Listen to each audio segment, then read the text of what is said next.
Welcome to this short tutorial produced by Certisim LLC.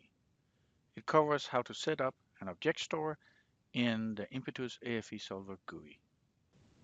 In order to use the objects functionality in the Impetus AFE Solver GUI, we have to create an object store first. So that would mean that, for example, if I had been under a sample and I go to objects, I can't do anything because we don't have any object store.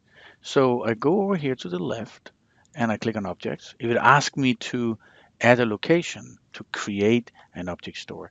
So I add a location and I can go in, for example, here and say, okay, I go under desktop. I want to do it on the project folder. I have my object, Certisim, that I created this folder. I select this folder. Remember, this is just selection of the folder. I can give it a name, Certisim objects, for example.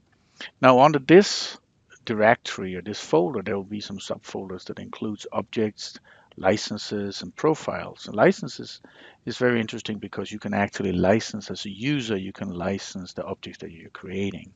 Say OK now. Now this is generated. I can say close.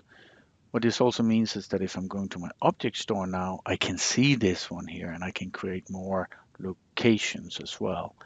I can also go under default settings where I can go in and select, for example, SI unit systems and disclaimer, copyrights, etc.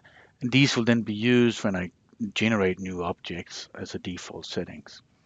So now we have created an object store. The next step is to start generating objects and templates, etc., which is a really strong feature in the Impetus AFE Solver GUI.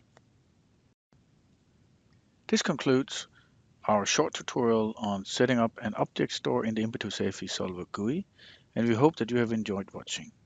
If you have any questions, please contact us via support@certisim.com. Have a great day.